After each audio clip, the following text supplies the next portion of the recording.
السلام علیکم ورحمۃ اللہ وبرکاتہ۔ دوستوں، امید کرتا ہوں آپ خیریت سے ہوں گے۔ میں ہوں محمد مقصود قاسمی اور آپ دیکھ رہے ہیں باغ مدینہ یوٹیوب چینل۔ لوک سبھا میں حلف برداری کے دوران بیرسٹر اسد الدین اویسی کی جانب سے لگائے گئے نعروں کو ریکارڈ سے حذف کر دیا گیا۔ حیدرآباد کے رکن پارلیمنٹ اسد الدین اویسی نے آج لوک سبھا میں اللہ کے نام پر حلف اٹھایا اور جے بھیم، جے میم، جے تلنگانہ، جے فلسطین، تکبیر، اللہ اکبر کا نعرہ بلند کیا۔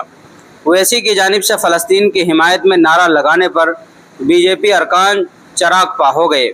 بی جے پی ارکان نے اس پر اعتراض جتایا اور ہنگامہ کھڑا کر دیا، جس کے بعد رادھا موہن سنگھ، جو اس وقت اسپیکر کی کرسی پر تھے، نے اراکین کو یقین دلایا کہ حلف کے علاوہ نعرے کو ریکارڈ سے نکال دیا جائے گا۔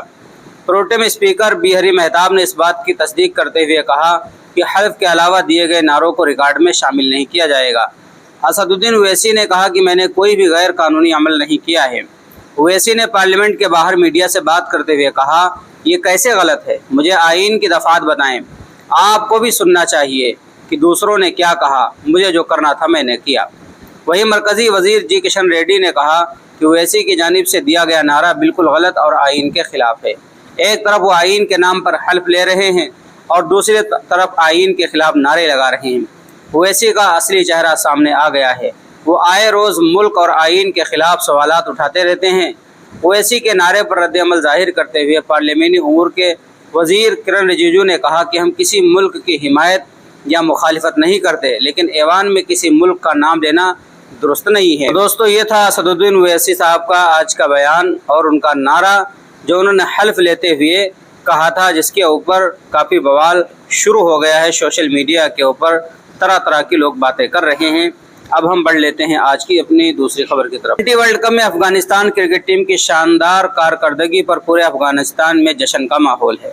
طالبان کے وزیر خارجہ امیر خان متقی نے کرکٹ ٹیم کے شاندار مظاہرے اور سیمی فائنل میں داخل ہونے پر خوشی کا اظہار کیا۔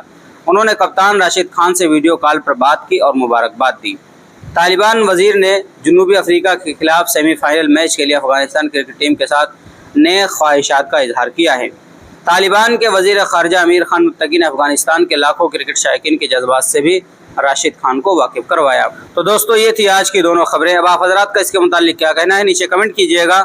پہلی بار چینل پر آئیں سبسکرائب بھی کر سکتے ہیں۔